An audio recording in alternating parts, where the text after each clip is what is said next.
इस न्यूज को स्पॉन्सर किया है सर फैंटेसी वाटर पार्क, सारे फैमिली का एंटरटेनमेंट, पिकनिक, हॉलिडे, वेकेशन, सबके लिए बेहतरीन वाटर पार्क। आप भी आइए, सबको लाइए।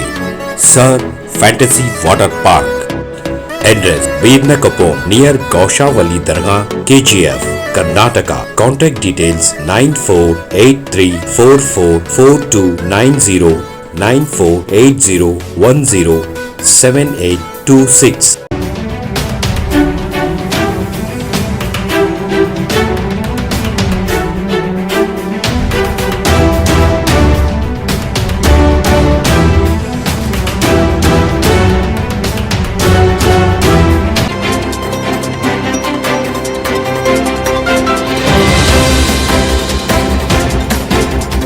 कर्नाटका गुलबर्गा शहर में जनता दल लीडर नासिर हुसैन उस्ताद ने मीडिया के नुमाइंदों से बात करते हुए कहा कि प्राइम मिनिस्टर नरेंद्र मोदी ने जो 21 अप्रैल को राजस्थान में चुनावी जलसे में मुसलमानों के ताल्लुक से जो कहा है कि मुसलमान ज्यादा बच्चे पैदा करते हैं और घुसपैठिया कहा है।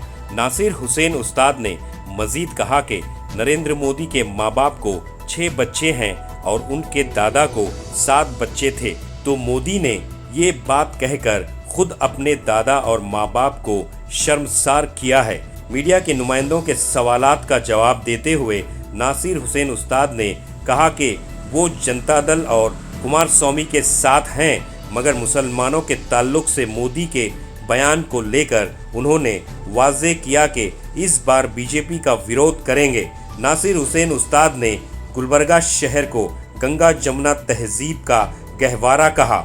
बंदा नवाज और बसवेश्वर की नगरी में हमेशा भाईचारगी को आम किया गया है। आइए जानते हैं तफसीली रिपोर्ट।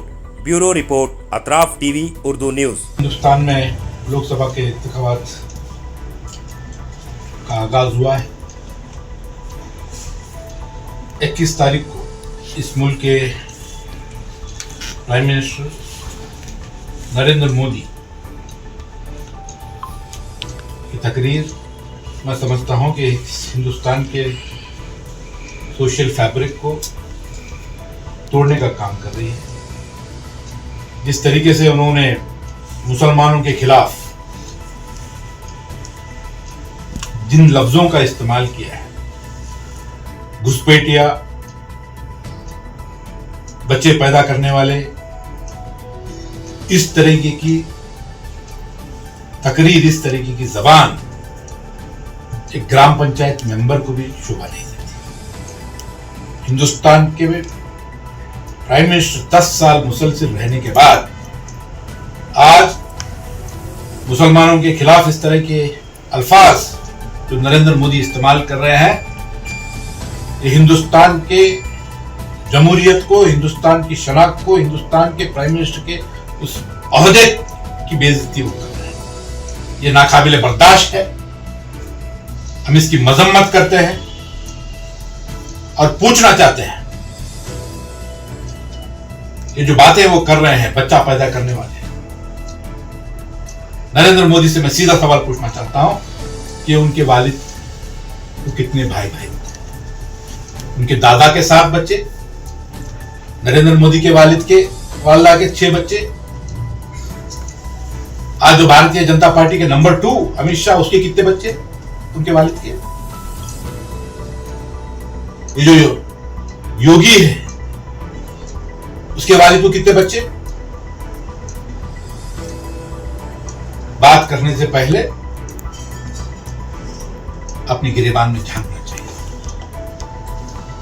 मुसलमानों की बेइज्जती, मुसलमानों को तनकीद करने में नरेंद्र मोदी ने अपने खुद के वालिद की और वालिदा की, अपने दादा और दादी की जो है बेइज्जती की। इस तरीके के सियासत के खिलाफ आज हमारे साथ हमारे साउथ के प्रेसिडेंट, एक्स प्रेसिडेंट मलिक नागनल्ली साहब हैं, कलीम एडवोकेट साहब, तुम्हारे खायदीन हैं। हम तमाम लोग भारतीय जनता पार्टी और नरेंद्र मोदी की सियासत के खिलाफ हम लोग यहां पर यह ऐलान करते हैं कि आगे आने वाले इलेक्शन के अंदर भारतीय जनता पार्टी के खिलाफ हमको वोट देना है, उसको यहां पर शिकस्त देनी है, क्योंकि वो शख्स हिंदुस्तान के प्रधानमंत्री बनने के लायक नहीं है। इसीलिए मैं यहां पर पहली बार आप तमाम लोगों को जहमत दिया हूं सोशल मीडिया पर मेरे मुताबिक। मैं समझता हूं 10-15 साल से हम और आप मुलाकात करते आए हैं, कभी यहां पर घर पे आपको नहीं बुलाया गया। जहां पर मैं मुलाकात करता हूं वहीं पे आकर यहां पर बुलाने का मकसद ये है कि आज मुसलमान एक ऐसे मोड़ पे खड़ा है जहां पर हमको इस फिरका परस्त ताकतों को इक़्तिदार से दूर रखना है और साथ ही साथ अपने साथ जो नाइंसाफियां हो रही है उस नाइंसाफी को भी बोलने की ताकत हमारे में, जुर्रत हमारे में। एक तरफ बीजेपी के मोदी इस तरह के बयान देते हैं, योगी आदित्यनाथ जो चीफ मिनिस्टर हैं उत्तर प्रदेश के, 2 दिन पहले उनका बयान आता है कि हिंदुस्तान में शरिया लॉ हम नहीं चलेंगे।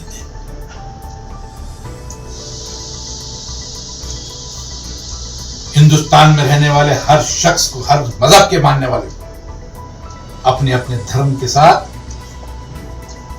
इज्जत के साथ उसको जीने का पूरा हक में हमारा संविधान देता है।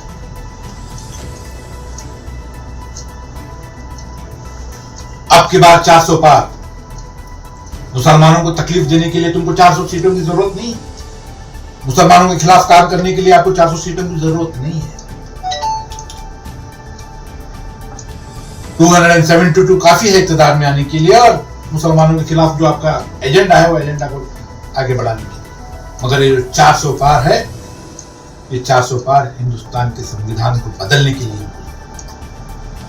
ये हमारे को जितनी मुसलमानों को जितनी जरूरत हमारे मुसलमानों को है, उससे कई गुना ज्यादा हमारे दलित भाइयों को भी इसकी जरूरत है। जरूरत उनकी भी उतनी ही। हिंदुस्तान के सोशल फैब्रिक के अंदर विश्वास रखने वाले, संविधान के अंदर विश्वास रखने वाले, हिंदू मुस्लिम इत्तेहाद में विश्वास रखने वाले, दंगा जमनी तहजीब में विश्वास रखने वाले, अन्ना बसवन्ना की फिलॉसफी में विश्वास रखने वाले, ख्वाजा बंदे नवाज के की इस सरजमीन से हम कहते हैं कि हम इस तरह की सियासत को हम नकारते हैं। हमें इस मुल्क के हिंदू मुस्लिम इत्तेहाद के लिए हमारा कमिटमेंट है। हमारा कमिटमेंट, कोई सवाल पूछने वाले भी लोग आज हम देख रहे हैं, क्योंकि मेरा इलेक्शन होने के बाद एनडीए का जो अलायंस हुआ जनता दल सेक्युलर का,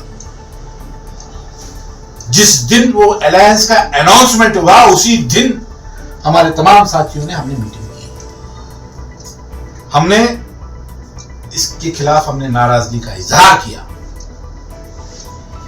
उसके बाद पूरे कर्नाटका में हमने जनता दल सेक्युलर के कायदीन के साथ मीटिंग्स हुई।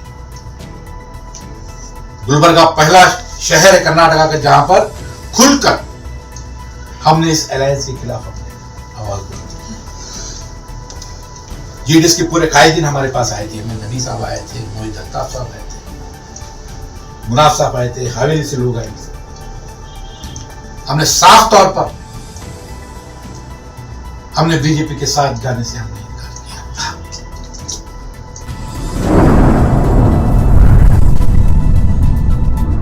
अतराफ टीवी, हर बात सच के साथ।